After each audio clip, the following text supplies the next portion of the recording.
o tema dessa tarde, que nós vamos falar, é como resolver conflitos e relacionamentos. Se nós estamos vendo a palavra de Deus falando sobre caminhando juntos, né, para sermos produtivos em resultados, então a gente precisa aprender a resolver conflitos. E não levante a mão e nem se manifeste. Mas quantos de nós aqui não temos conflitos em casa, conflitos familiares, conflito com o marido, com a esposa, com filhos? Todos nós, não é? Porque esse mundo aqui não é perfeito. Mas pode partir de nós alguma coisa para se ajustar. Se alguém tem alguma dificuldade, se alguém tem alguma, às vezes até uma inimizade na família, a gente tem que pensar assim, que não parta de mim. E que a gente possa fazer de tudo para as coisas serem resolvidas. Então, que não sejamos nós os agentes, né, da dificuldade, da situação difícil. Eu não vi, Lincoln, você já arrumou a câmera? Você já colocou aqui, posso andar? Porque a gente está com essa dificuldade, a gente não tem ninguém para ajudar aqui. E eu estou vendo a câmera bem para cá, e eu, na outra ministração, como a gente está fazendo, que eu já falei para vocês, a gente está fazendo um canal para poder também pulverizar a palavra, e eu reparei que eu prego muito na semana passada, e todas as vezes que eu vim para cá, só tinha voz e não aparecia. Então, eu estou tomando esses cuidados, porque é assim, a gente tem poucas pessoas, mas nós estamos juntos para organizar. Então, eu pude assistir, pude ver. Então, agora, por isso que eu perguntei para ele. Vamos lá. Então, como resolver conflitos de relacionamento? Filipenses, todo mundo conhece esse texto, acho que eu mesmo já ministrei aqui diversas vezes, porque é um dos textos, assim, para mim, prediletos. Porque aqui Jesus nos dá uma lição de vida tremenda. E eu quero ler, porque a palavra de Deus, quando a gente lê a Bíblia, a própria leitura da palavra de Deus já traz vida. A palavra de Deus já traz, o Espírito Santo já traz um renovo. Quando a gente lê a Bíblia e lê acreditando, o Senhor já muda situações da nossa vida. Você crê assim? Amém? Então, vamos ler. Capítulo 2 de Filipenses, do versículo 1 a 8, diz assim: há alguma motivação por estar em Cristo?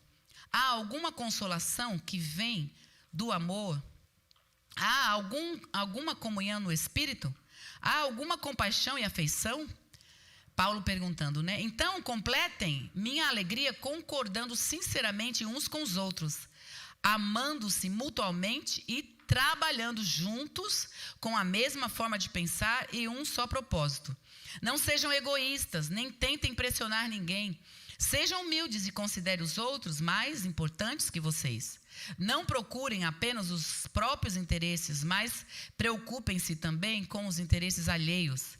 Tenham a mesma atitude demonstrada por Cristo Jesus. Embora sendo Deus, não considerou ser igual a Deus fosse algo a que devesse se apegar. Em vez disso, esvaziou-se a si mesmo, assumiu a posição de escravo e nasceu como ser humano. Quando veio em forma humana, humilhou-se e foi obediente até a morte, e morte de cruz. Amém? Vamos nos assentar, podem ficar à vontade. Falando sobre conflito familiar, falando sobre as desavenças, as dificuldades. Quantas famílias, quantos lares, quantas situações aqui que nós podemos pontuar e perceber que poderíamos estar em outros lugares, poderíamos estar em outras situações familiares, mas por conta da nossa dificuldade, e dificuldade familiar, a gente às vezes está sofrendo, alguém está vivendo um tempo não fácil, uma ruptura de relacionamento. Como isso é ruim? Porque a melhor coisa que existe na Terra, que Deus inventou, é a família. Nós precisamos de família, nós precisamos viver juntos, nós precisamos de ter aquele lugar onde a gente chega, onde a gente se sente à vontade, onde a gente não precisa de filtro para falar, não precisa de filtro para sentar, né? A gente se sente à vontade, nós precisamos disso. Não vivemos isso em todos os lugares, mas tem aquele lugar que a gente precisa, aquele fórum íntimo. E quanto a gente sente que existe um bombardeio, né, para acabar com isso. Então, nessas reuniões à tarde, a gente sempre busca falar de doutrina bíblica. O que é doutrina? Doutrina é um conjunto coerente de ideias, é uma forma de conduta, né? São princípios essenciais de vida. Isso é doutrina. Então, tem doutrina em tudo que é lugar. E nós temos doutrina bíblica. Nós temos um caminhar né? Segundo alguns aí fora, e poucos não, mas não é uma maioria, se você for olhar, né? Quando a gente convive, quando a gente tem um relacionamento, como no caso a gente tem a nossa igreja e tem muita gente que anda com Deus, se você for olhar os que são da sua convivência, que você anda com Deus, na convivência que nós temos de irmandade, e aí a gente olha para nossa convivência daqueles que não andam com Deus, não é maioria. Porque Deus tem dado a alegria para a gente de ter irmãos. Aqui vocês têm muitos irmãos? Tem ou não tem? Temos pessoas para nos alegrar. Eu faço questão até de fazer uma mençãozinha bem rápida, né, Sueli? Ontem tivemos o privilégio de estarmos juntos por um objetivo, né? Por uma convicção de vida que Deus tem nos dado, de um país abençoado, de um país onde nós gozamos de uma liberdade que o Senhor tem nos dado. E aí, quando fomos sair daqui para tirar a foto, depois a Sueli postou alguma coisa assim sobre ser feliz, né? Somos felizes. E aquilo para mim mexeu tanto, foi bem gostoso ler aquilo, sabe? Isso por quê? Porque a gente sente isso, a irmandade, a gente sente isso de estar junto. Quando a gente começa a se sentir ameaçado por qualquer coisa, a gente pensa, não, né? Não, nada disso. É como Gideão. Gideão achou que... No Gideão não, estou misturando as pessoas aí, os personagens. Foi o profeta, né, Elias, se não me engano. Elias achou que era só ele que se dobrava diante de Deus, era só ele que servia a Deus, era só ele, né, que estava ali. E de repente o Senhor falou assim, não, nananina não. Tem mais quantos lá, vocês lembram da história? 7.000. É assim que Deus nos mostra. Então, essa convicção que nós temos que ter, entendendo que nós estamos na doutrina bíblica, ainda que chamem a gente de quadrado, de atrasado, de retrógrado, nós confiamos em um Deus e numa Bíblia e num livro que é atualizado todo dia. Aliás, é atualizado não. Está escrito coisas aqui que ainda vão acontecer e a gente já está sabendo. Tá certo? E não é nenhum fake news e não é nenhum desses jornaleco aí que conta a mentira ou que conta a história daquilo que aconteceu no dia. Deus já traz pra gente a notícia de amanhã. Então, Deus está conosco, então nós podemos dizer que retrógrado é quem não confia nessa palavra, porque essa palavra já nos diz que o dia da manhã podemos confiar, porque Deus já está lá e já está cuidando de nós. Ai, que delícia! Glória a Deus! Louvado seja Deus. Então, nós procuramos trazer às tardes também, né, o culto da tarde, além de doutrina bíblica, de ensinamentos dentro de condutas. Nós falamos sobre essa conduta de Deus, que é o nosso Deus, dentro de uma palavra, dentro de uma direção. Deus dá o quê? Direcionamento para nós. Né? Quando dizem nela, eu já escutei inclusive isso na faculdade, quem aqui não deve ter escutado, né? Se entrou nesses cursos superiores, que chega aquelas pessoas dotadas de inteligência, de sabedoria, que se acha e aí inventa de dizer que Deus é apenas um objeto de criação de uma mente muito pequena que inventou um Deus para poder confiar porque tem limitação e não sabe fazer nada, não dá um passo se não falar nesse Deus. E quando tem dificuldade vai pôr a culpa nesse Deus. Quanta conversa tola, quanta conversa ínfima, pequena, mentezinhas desse tamanho, que se acham muita coisa e na verdade não são, né? Como está escrito em Daniel, olha só, estou fazendo uma introdução bem grande hoje, mas Daniel, eu li hoje também esse texto que fala lá, Daniel capítulo 2, versículo 21, que diz assim, é ele quem move reis e estabelece reis. É ele que dá sabedoria aos sábios. É ele que dá entendimento ao entendido. Irmãos, isso eu me dou assim por feliz demais. Eu tenho uma gratidão a Deus, porque a gente vê esses grandes conhecedores aí, entendidos, que sabem muito. Nossa, o QI altíssimo. Esse QI altíssimo está na mão de um grande Deus que foi ele que deu. Né? Não é eu tenho, pronto, acabou se achando. Foi Deus que deu a inteligência, a sabedoria, capacitação, entendimento. E que Deus é esse? É o meu Deus. É o seu também? É o seu também? Então diga aí, é o meu também. É o meu Deus, é o meu Deus. É o meu Deus que põe alguém no trono e que tira alguém do trono. E se tem alguém no trono hoje, vai ficar até quando Deus quiser. Se Deus quiser hoje, sai hoje. Aleluia! Aleluia, aleluia, gratidão ao meu Senhor, é por isso que eu sou desse jeito eloquente, porque foi esse formato que Ele também me deu, então eu não consigo ficar comportadinha, né? Não é? Não tem jeito. Cada um do seu jeito. Mas eu espero que vocês que estão aqui, todos, ou mostrando, sendo tão assim, expansivos ou não, que tem essa coisa no coração de dizer assim, esse é o nosso Deus. Então nós fazemos questão de ter ensinamentos, conceitos dentro da palavra, porque as escolas estão ensinando mal, professores estão indo à bancarrota, entendendo que não é desse jeito, botando a palavra de Deus no lixo, conceitos de grandes sábios, de grandes historiadores, de grandes professores, de grandes cientistas, todos cheios de caramiola na cabeça, de coisas caramiolas do inferno mesmo, e formando professores, formando formadores de opinião que estão indo para o lado errado e fazendo isso de uma forma geral, porque eles estão lá na frente, colocando isso na cabeça dos nossos filhos, nos nossos... das nossas crianças, dos nossos netos, mas nós estamos aqui para chegar e desconstruir tudo isso. Amém? Nós temos que desconstruir todos os dias, porque Deus é soberano. E essa ciência humana não vale de nada. Ciência humana, por assim dizer. Não quando tem conhecimento daquilo que Deus fez, vai lá, estuda e comprova que Deus fez. Agora, quando começa a passar para besteira, já ia falar outra palavra, mas eu vou ser mais educada, né? Besteiras, então nós temos que deixar de lado, né? Só reter o que é bom. Louvado seja Deus.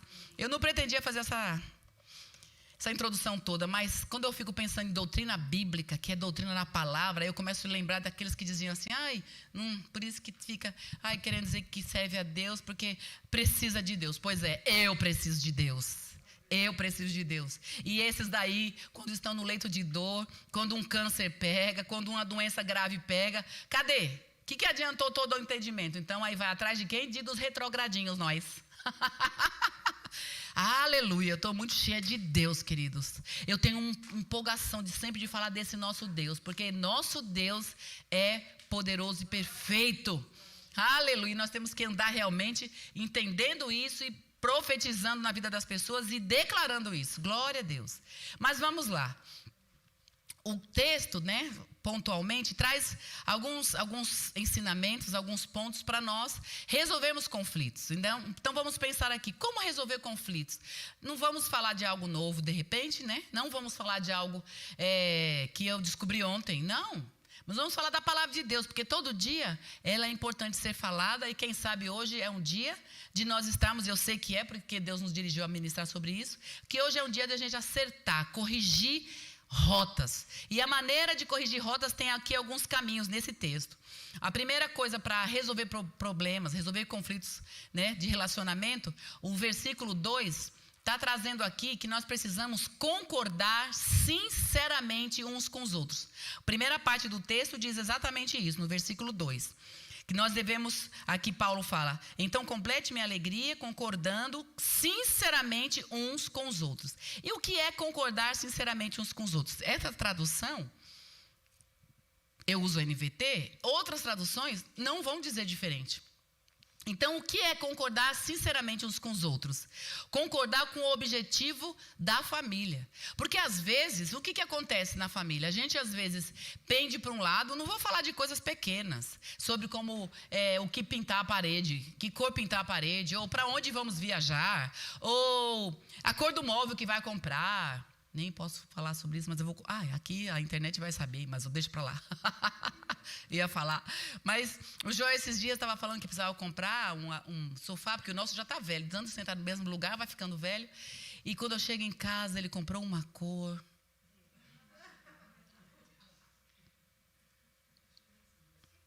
Eu não vou entrar em detalhes. O que foi, Dani? Foi. Então... Ainda bem que ninguém está escutando a Dani, né, gente? Quem está na internet, pelo menos.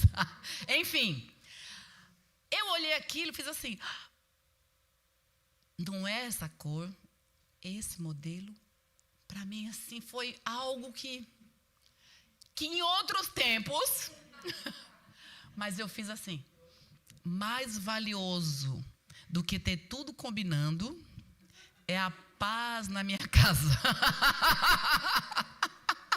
Eu nem estava lembrando desse detalhe, fui lembrar agora. Mas para entender, por isso que eu pensei, para entendermos, queridos, que é uma grande realidade, né? Esse texto, quando fala assim, concordar sinceramente uns com os outros, é mais Exatamente isso. É mais, eu não estava nem lembrando do sofá, lembrei agora. Mas é mais do que uma cor de parede, do que a cor de um sofá. Entendeu? De coisas que dá para passar. Se nós pensarmos bem, dá para passar. Então, quando a gente fala que concordar sinceramente, é concordar com o objetivo da família. Aquilo que vai ser bom para a família toda. Aquilo que vai servir para situações em que a família toda precisa tomar resoluções, e são resoluções que vai trazer unidade, felicidade, o acolhimento e cuidado para todos. Então, deixa eu usar o sofá. Eu vou usar o sofá por quê? Porque, de repente, não foi a cor que eu pretendia e nem o modelo. Mas eu sentei e é confortável. Eu sentei e olhei acima do meu gosto, da minha vontade, eu queria estar junto, né, Dani? Eu olhei para quê? Para a motivação que levou meu marido a comprar, que é o conforto, né? O precinho que estava bom também. Mas aí, assim, no pacote, tinha algo que eu precisava prezar, nessa unidade, nessa harmonia, nessa paz. Então, nós precisamos concordar sinceramente uns com os outros pelo bem da família, pelo bem do geral, de todos nós. E aqui, esse primeiro texto, né, essa primeira forma, né, nós estamos olhando apenas uma pontinha de algo que a gente precisa para resolver conflitos. Porque no mesmo versículo tem aí amar mutuamente. Olha aí o texto, continua dizendo, amando-se mutuamente. O que é amar mutuamente? O que a gente pode pensar o que é amar mutuamente? É fazer o possível e o impossível. Amar mutuamente é você amar e não porque você está interessado em alguma coisa. Amar mutuamente, bom, já está os textos lá, eu ia falar, mas já está aqui. Olha lá, amar mutuamente é fazer o possível para estar... Olha, o que eu escrevi, isso aqui nesse momento, eu pude voltar nas minhas experiências e pensar o quanto Deus fala tudo e mais um pouco para nós. Olha como Deus fala. O que é amar mutuamente? Fazer o possível para amar e cuidar o tanto que gostaríamos de sermos amados e cuidados. E aí tem uma regra de ouro que é escrito na Bíblia lá, um tema que não é inspirado, mas fala-se da regra de ouro. O versículo que para mim eu já tenho decorado ele, não para poder cobrar ninguém, mas para eu viver. Isso é em casa, em qualquer lugar. Olha o que diz Mateus 7,12, que a gente deve fazer para os outros aquilo que a gente quer que os outros façam para nós. Aquele negócio, aquela pessoa me maltrata, aquela pessoa não olha nem na minha cara, ou então, o meu marido fez isso, minha esposa, peraí, você quer carinho, faz o quê? Se você quer atenção, faz o quê? E assim por diante, não é disso? É assim que funciona, então, é assim tremendo. Quando fala amar mutuamente, Mateus 7,12 diz, em todas as coisas façam os outros o que vocês desejam que eles lhes façam. Você quer consideração, quer amor? Tem muita gente que sempre fica naquela choramingueira de hiena, né? Daqueles desenhos antigamente, do Wall-E, né? Vida, ó céus, ninguém me ama, ninguém me quer. Peraí. Pessoas que muito se lamentam, que não está sendo visto, não está sendo notado, que está sendo invisível dentro de casa, de repente. A invisibilidade, às vezes, é ela própria que está criando. Por quê? Porque não se interessa por ninguém, não olha para ninguém, só fica procurando olhar para seus próprios interesses. Então, amar mutuamente, o que acontece? Se interessa pelo outro e faz algo pelo outro. Aí o outro também se interessa pelo um e faz algo. E aí o que vai acontecer? Uma mutualidade. Todo mundo se amando, todo mundo fazendo o que é possível. E é o que o texto está dizendo. Isso faz a gente resolver dificuldades, faz a gente resolver conflitos. Porque assim, um acha que o outro não está fazendo. E continua reclamando. E continua reclamando. E continua reclamando. O que resolveu? O que resolveu, gente? Então, alguém está lá achando que não é olhado, que não é visto e tal, e tal, e tal. Pode até acontecer que de fato isso esteja acontecendo. E a pessoa de fato não se mexe. Mas se você foi você que reparou que alguém lá, o seu marido, esposa, pai, mãe, filho, sei lá, não está dando a atenção devida, não está tendo o carinho devido, qualquer coisa parecida, ou elogio. Se você está sentindo essa falta, comece a fazer. É isso, a Bíblia está dizendo isso. Mateus 7,12 está dizendo exatamente isso. Porque pode ser que realmente tenha falta de alguma coisa. Mas se você está achando falta de alguma coisa, porque de fato está faltando, é você que tem que começar. Olha que coisa interessante. Não é ficar reclamando, pedindo. Não é ficar reclamando, dizendo, faz, ai você, só eu. Não. Por quê? Porque isso é Bíblia, irmãos. É Bíblia. Se você fizer, você vai ter. Uma pessoa mal educada, uma pessoa, de repente, sem muita papa na língua, ser grosseiro e tudo mais, e o outro não faz, e o outro não faz, e o outro não faz. Vai chegar uma hora, né? Não é Bíblia, não é Bíblia, mas é um dito popular que é verdade. Água mole, pedra dura, tanto bate até que fura. Se você procurar olhar com o olhar espiritual que essa palavra está dizendo, é exatamente isso. Nós não podemos mudar ninguém, nós não mudamos ninguém, mas a gente pode mudar a si próprio. E a gente mudando a gente mesmo, a outra pessoa é influenciada a ser mudada. Estou sendo clara? Vocês estão conseguindo perceber o quanto Deus trata com a gente de uma maneira tão linda, e às vezes a gente é teimoso mesmo. Estou falando por mim. Estou aqui falando para vocês, não, eu sei que eu sou assim e eu preciso de mudança. E Deus está falando com todos nós somos assim. Uns um pouquinho mais, outros um pouquinho menos, outros, né? Mas todos nós, por quê? Porque nós estamos nessa carne, nós somos descendentes de Adão. Então, o Espírito de Deus está na gente, então todo dia tem um exercício a fazer. Uma outra, no mesmo capítulo, não, no mesmo versículo 2... é a terceira forma de nós resolvermos conflitos. Trabalhar com o mesmo pensamento e propósito. Na continuação diz, amando mutuamente e trabalhando juntos com a mesma forma de pensar e o mesmo propósito. O que significa que na outra tradução do NAA diz assim, trabalhando juntos na mesma alma e mente. O que significa isso? É um pensamento global, o pensamento do bem no todo. A família toda pensando a mesma coisa. Quando se fala trabalhando, o que eu entendo aqui, que o Espírito me faz pensar, trabalhando juntos com a mesma forma de pensar e o mesmo propósito. Qual é o propósito? É a família ser abençoada. A gente olha para um casamento, né? E isso é bem assim, característico. Um casamento, no relacionamento, antes de casar e tudo mais, quando as pessoas vão se casar, é lógico, né? A hora dos votos, na hora de falar e tal, é um love que não acaba mais, né, gente? A gente sabe disso. Mas vai ser assim sempre? Vai ser assim sempre? Não. Por quê? Porque não está dividindo a casa, não está dividindo as contas, não está dividindo o dia a dia. Então, tem aquela hora que tem até uma rusguinha, mas cada um vai para sua casa. Cada um vai... Aí acaba, né? Esquece, deixa para lá e tal. Algumas coisas até se resolvem. Por quê? Porque está de longe. Mas quando está o tempo inteiro junto, o tempo inteiro junto, a gente não pensa igual. Então, a gente precisa começar a pensar igual no que sentido? Os dois precisam estar bem, quando é o casal. A família precisa estar bem. Alguém na família não estar bem, seja quem for, o pai, o filho, a mãe, quem está no relacionamento não está bem, tem que se entender que uma família, quando alguém não está bem, a família toda sofre. Não é assim na questão de física?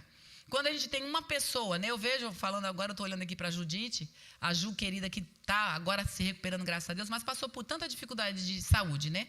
Mesmo tendo os filhos não morando com ela, os seus filhos não ficaram todos em volta de você, tentando te ajudar, indo em médico, cuidando, não é assim? Deixa alguma coisa de fazer para ir estar lá, para estar cuidando, mas veja, é exatamente isso. Isso é o bem comum, é estar trabalhando todos juntos, com a mesma forma de pensar, no mesmo propósito. O quê? O ideal é a família toda estar bem. Alguém não está bem? Todos sofrem. É assim ou não é assim, meus irmãos? Uma pessoa não estando bem. Imagine quando é um bebê. Jesus amado, né? Um dos pequenininhos que não estão bem. Meu Deus do céu. Aí começa aquela correria, aquela doideira. E a gente fica ali naquele cuidado. Então, todos sofrem de alguma maneira. Então, aqui todos no mesmo propósito, na mesma mente, no mesmo objetivo. E é isso. Quando a gente está todos no mesmo objetivo, no mesmo propósito, significa eu paro de olhar para mim, eu olho para a família. E o outro para de olhar para si e olha para a família. Viver familiarmente, grupo familiar... Num grupo familiar, que eu quero dizer, né? No contexto familiar, significa não pensar em nós mesmos. E Deus está falando isso aqui de uma maneira tão clara, tão óbvia para nós, nesse momento colocando, né, os conceitos dentro da família. E aí no versículo 3, nós vamos olhar o que nós falamos agora, em linhas gerais, mas que agora dá um nome, né? O versículo 3, que é a quarta forma da gente resolver conflitos, no versículo 3 diz assim, não sejam, que está escrito? Está escrito? Não está aqui ainda. Não estava lá. Não sejam, na minha tradução diz, não sejam exatamente, Doraci, egoístas. Não podemos ser egoístas. Egoísta está relacionado a comportamento. O ser egoísta não está ligado ao caráter, está ligado ao comportamento. E comportamento a gente pode mudar.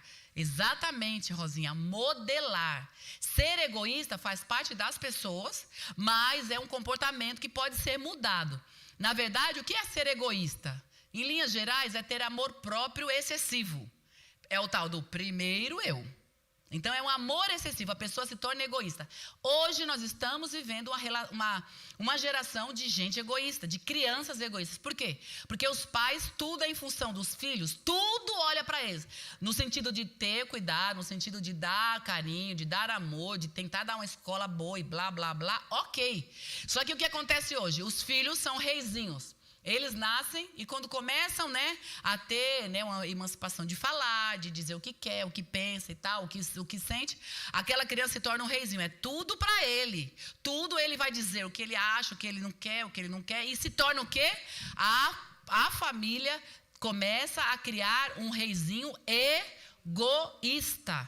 E aí, quando se torna essa pessoa egoísta, o que vai acontecer? Essa criança, essa pessoa egoísta, ela além de ter um cuidado, um olho excessivo para ela própria, ela começa o quê também? A depreciar e a não ligar para a necessidade alheia. É primeiro eu, então enquanto é criança, já falei sobre isso aqui, mas sempre tem alguém que não ouviu, a criança tem uma fase egóica, é outra coisa que não tem nada a ver com egoísmo, que às vezes a gente se mistura tudo. Criancinhas, bebês, tal, vai crescendo, até uns 3 anos, ela é egóica, não é egoísta, ela tem a fase egóica. O que é isso, para quem não escutou?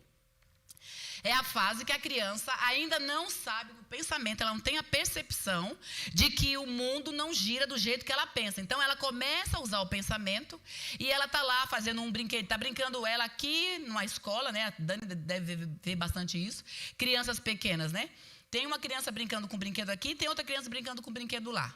Aí ela está imaginando na cabeça dela fazer uma casinha e tal, e na casinha dela faltou uma pecinha que tem na outra casa. Ela vai lá, pega da outra criança e pega de vir para cá. E aí é uma briga. Pegou, começa a chorar e tal. Mas o que essa criança fez? Não é o egoísmo. É a fase egóica que na mente dela, na limitação mental, ela acha que todo mundo está brincando já, o que está na cabecinha dela. Só que, o que acontece? A gente deixa a criança passar, está passando os pais hoje, de uma grande maioria, hoje está vivendo isso. A criança acabou de passar pela fase egóica e ela vai se tornando egoísta. Porque agora ela já sabe que o brinquedo do outro é do outro, que o brinquedo é dela, que ela está pensando uma coisa e que ela criou outra. Ela começa já a saber essas coisas, mas o pai e a mãe mantêm ela sendo o reizinho, a rainhazinha. E isso cria um adulto egoísta, que olha para as suas atenções, para as suas coisas primeiro e que os outros não estão nem aí, não tem problema com a situação do outro, e isso é muito ruim. Em psicologia, a gente costuma dizer que essas pessoas, quando são egoístas, a gente usa a questão do egocentrismo, que é essa pessoa voltada para si, é a pessoa que olha para si, aí sim começa a se tornar assim, além de um comportamento, começa a se tornar alguma coisa repetitiva que precisa ser desconstruído. Aí se torna, não vou dizer patologia, em alguns casos também acontece, mas enfim, não vamos entrar no mérito. Mas essa pessoa egocêntrica é aquela narcísica, é aquela que tudo tem que funcionar do jeito dela e que ela não quer que o outro modifique. Então, tem as tendências, de pessoas para pessoas, mas nós não estamos aqui para falar desse estudo. Então, continuando. Mas temos que tomar cuidado para não sermos egoístas. É o texto aqui, o versículo 3, começando. Não sejam egoístas, ou seja, não fique olhando para você o tempo todo. Não despreze o que os outros precisam. Vamos dar atenção, vamos dar ouvido. Dentro de casa, tudo que nós já falamos até agora, não é isso? Vamos olhar de uma forma geral, de uma forma global dentro de casa. O que é bom para todos. O que é bom para todos. Às vezes o que é bom para todos, você pode pensar, mas aí meu filho tem que opinar também. Não. Cada um na sua fase. Tem hora que a criança tem que obedecer, ponto. Ai, mas por que obedecer? Ai, mas eles têm o direito. Tem o direito às vezes de dizer se ele vai querer a sobremesa banana ou laranja. Mas outras coisas, deixando toda hora a criança resolver, dependendo da idade, nós estamos criando um reizinho dentro de casa. Isso não é bom. Né? Nós temos isso aí, né? Mais do que escancarado da nossa sociedade, que a gente tem vivido isso. Mas, enfim, vamos lá, continuando, caminhando para o final. Olha só, ainda no versículo 3, na continuação, nós vemos que é a quinta forma de nós resolvermos conflitos. Não tentar querer impressionar ninguém. Olha aqui o texto diz... Nem tenta impressionar ninguém. Na outra tradução diz, não fazer nada por vaidade. Imagina a gente aqui, por exemplo, eu estou aqui ministrando, vou usar a minha própria pessoa. Eu estou aqui ministrando, eu preparo alguma coisa de Deus e tal, ok. E depois eu fico falando aqui, pensando assim, vou ficar falando palavras bem difíceis, eu vou ficar usando aqui os termos técnicos, até da psicologia, até para as pessoas depois me elogiarem. Eu pergunto, do que vai... até pode edificar alguém a palavra, porque é a palavra de Deus. Mas o que eu estiver fazendo aqui nessa intenção, o que Deus está recebendo de mim? Nada. Porque eu estou fazendo com intenção. Então veja como Deus aqui, nesse versículo 3, está falando. Não tentem impressionar ninguém. Nós não temos que viver... Todo mundo que tem dom, talento, habilidade, capacidade dentro de casa... Quando a gente tem... Não adianta, porque o homem é forte, ele vai impressionar a mulher com o músculo. Olha, tipo assim, tá na bronca, tá na hora da briga, ele pega e mostra o músculo. Sabe aquele negócio? Não existe essa competição, não deve existir no meio familiar da igreja em lugar nenhum, cada um. Ontem na volta, né? Tá aqui, quem estava... Não tem ninguém aqui que... Ah, Thalita, eu e a Thalita, e outros que estavam voltando ontem, né?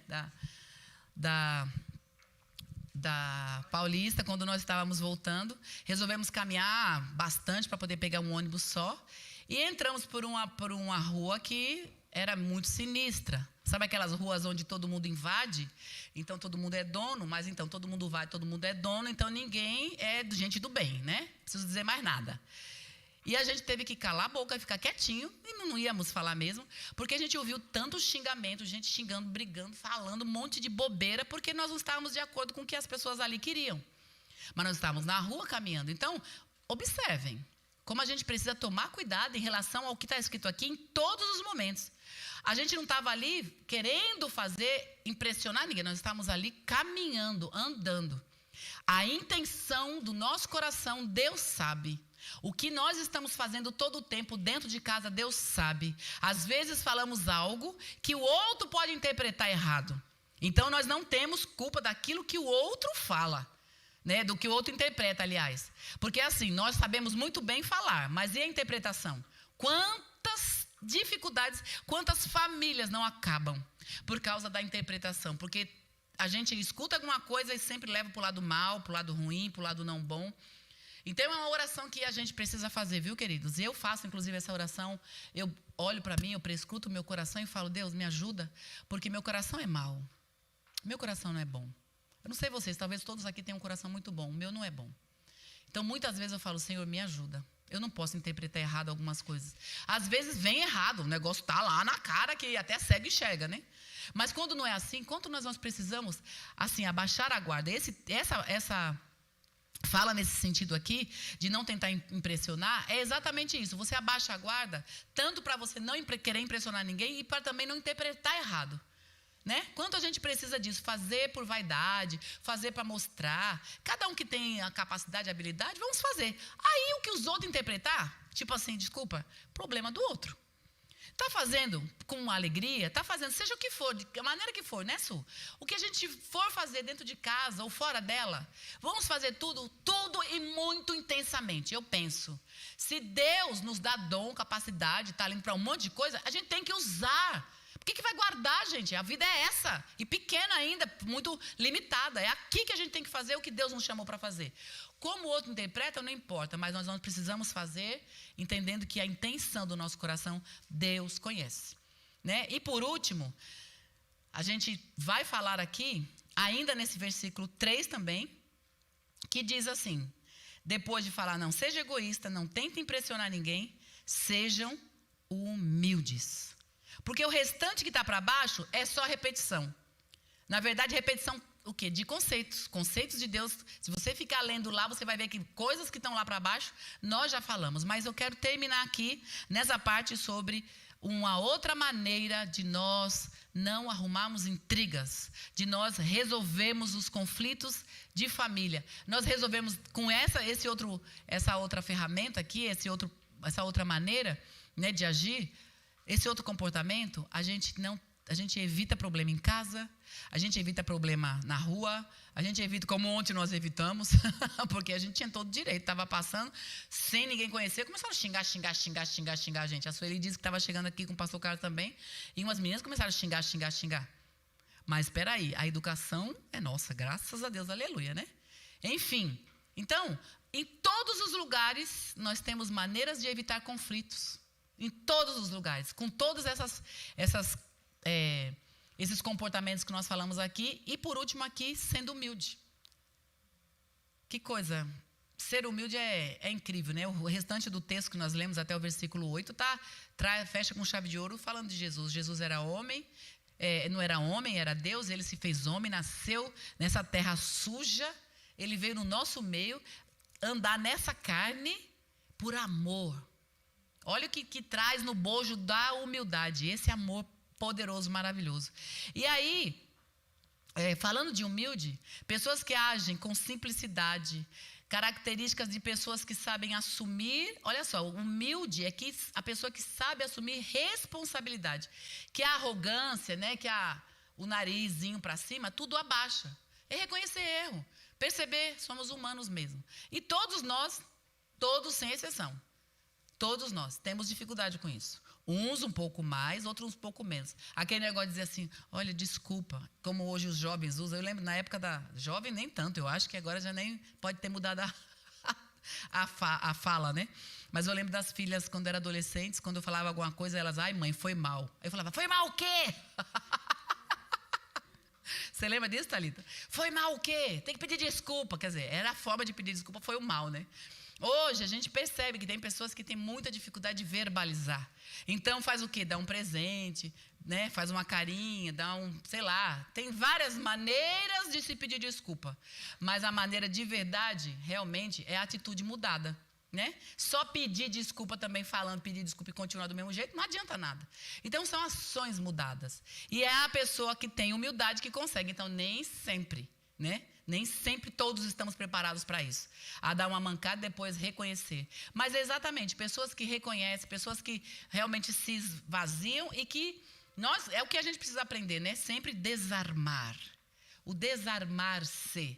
E a gente desarma aonde? É na boca, né? É desarmar e deixar mesmo, falar, não, de fato, não posso. E eu lembrei, eu não tenho como não lembrar, já tem algum tempo, não lembro quanto tempo, eu falei aqui sobre humildade, que a palavra humildade vem do latim, né? Vem da palavra humus. E o que é humus? É um solo fértil, é uma terra fértil, né? Que tem a decomposição de animais, de folha seca, de detrito. Então, olha só, humildade vem de humus. Mas o humus é algo fértil, porque a pessoa humilde consegue manter paz, consegue desfazer a guerra. A pessoa humilde consegue trazer a harmonia, porque abaixa a guarda, porque não levanta-se para falar nada. Aí pronto. E aí eu não posso deixar de comentar com vocês, que para mim marcou muito, um filme que eu assisti, Meu Nome é Rádio, que vocês devem ter ouvido falar, já devem ter assistido, não sei se eu já citei, mas o quanto a gente aprende vendo aquele rapaz em 1900, não sei quanto, né? Lá atrás, uma história verídica de um menino, de um rapaz, que ele também era especial, né? Não tinha faculdades mentais normais, mas o que fizeram com ele era um jogador e tudo mais, pintavam com ele e ele estava lá. Aprontavam com ele, xingava ele e ele estava lá. Vamos lá.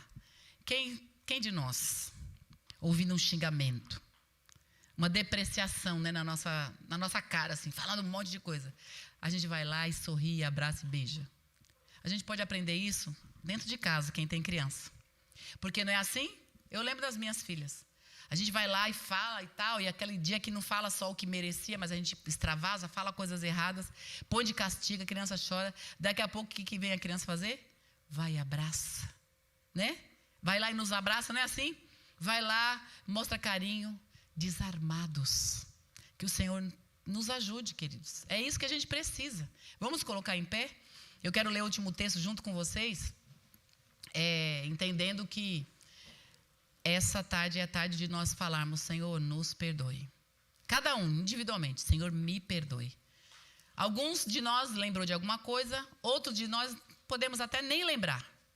Mas nós precisamos dizer: Senhor, essa palavra veio para mim. Veio para nós, não veio? Quem está em casa vai dizer assim: nada a ver. Só se tiver já com a auréola e com o corpo glorificado. E não está. Mas eu quero terminar lendo com vocês o texto que fala exatamente sobre, entre outros, né, sobre essa questão. Como sermos? Como alcançar essas coisas? O texto, eu fechei aqui. Você deve ter colocado, né? Não, colocou. Vamos lá. O texto de João, capítulo 12, versículo 24, diz: eu lhes digo a verdade. Se o grão de trigo não for plantado na terra e não morrer, ficará só. Sua morte, porém, produzirá novos grãos. Nós precisamos nessa tarde pensar nisso. Humildade significa humus, terra fértil. Mas a palavra do Espírito Santo está dizendo para nós aqui é que nós precisamos nos esvaziar, morrer, vivos, né? Como diz a semente lá guardadinha. Eu tenho alguns grãos de coisas guardadas para fazer. Tem enfeite, comprei uma coisa de enfeite mesmo, de colocar para enfeitar, um monte de grão que colocaram nas bolas assim, e depois foi colocado artesanalmente, colocou, como é que fala? Latex não, verniz, tá lá bonito, mas só de beleza, não produz vida, não morreram esses grãos. Então nós precisamos entender que é morte, cair na terra, se perder, é não olhar para o nosso próprio valor. E isso precisa acontecer na nossa personalidade, porque cada um tem personalidade, um pouco mais forte, outro um pouco mais fraco, mas todo mundo tem personalidade que quando pega no pé, quando pisa no calo, a gente levanta. É isso que tem que morrer. Então pedir perdão, porque a gente não deixa, muitas coisas a gente não deixa barato, né, irmãos? E João, ainda no 12:25, diz que quem ama a sua própria vida vai perdê-la. Tem gente que perde família, tem gente que perde amigos, tem gente que não tem assunto com pai, com mãe, com irmãos, amigos, há muito tempo, por causa de não deixar-se morrer. E é isso que a gente precisa pedir perdão hoje.